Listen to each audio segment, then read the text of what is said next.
L'ancien premier ministre Paul Martin a été honoré récemment par la Chambre des communes qui a dévoilé son portrait officiel. Ce soir, nous rendons hommage à un homme politique et un premier ministre qui est, sans aucun doute, résolument accompli. Bon, pour des raisons personnelles, je ne peux pas dire qu'il était le meilleur premier ministre de l'histoire du Canada, mais son bilan est extraordinairement impressionnant à tous les points de vue.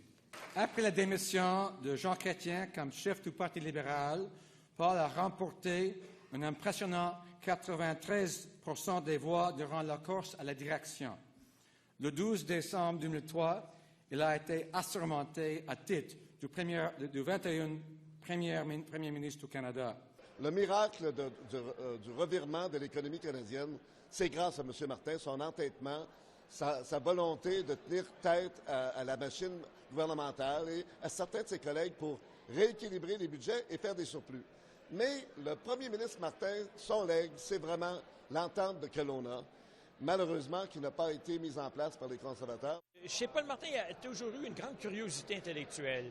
Je me souviens qu'à chaque fois que j'allais à une réunion, quand j'étais ministre, par exemple, du commerce international, et que je revenais d'une réunion, d'une négociation, Paul, ministre des Finances à l'époque, me prenait en aparté, il voulait tout savoir de ce qui s'était passé.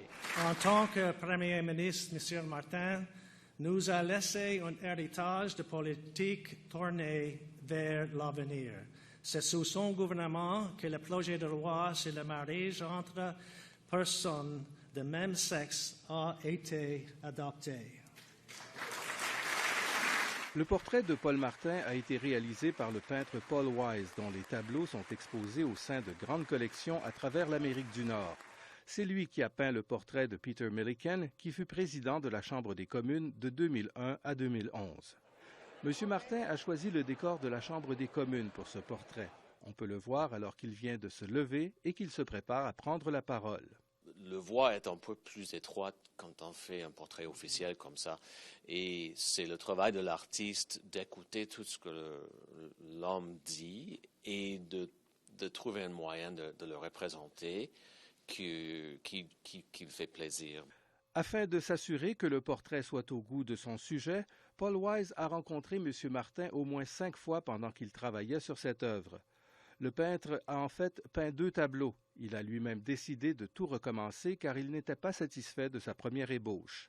Je trouvais que le tableau que j'ai fait manquait un peu l'héroïsme, la vision que je sais que M. Martin voulait dans son portrait.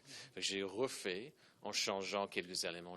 Il n'est donc pas surprenant que nous sommes si nombreux aujourd'hui pour vous faire hommage. Et ce portrait qui ira rejoindre ceux de vos prédécesseurs sera la personnification du respect et de l'admiration qui ressentent vos collègues, vos compatriotes et votre pays à votre égard. Merci beaucoup.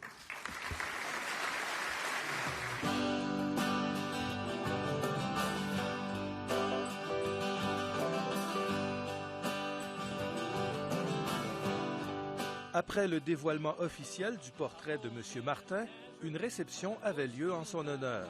Des dizaines d'anciens collègues et de nouveaux députés se sont joints aux parents et amis de l'ancien premier ministre. Il y avait même des musiciens pour ajouter à l'ambiance festive de l'événement.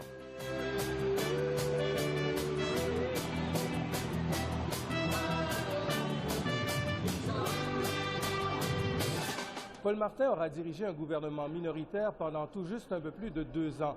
Mais son héritage, encore inachevé, ira bien au-delà de ses mandats de ministre des Finances et de Premier ministre. Paul Martin consacre désormais temps et énergie à l'amélioration des conditions de vie des populations autochtones du Canada ainsi qu'à d'autres causes humanitaires.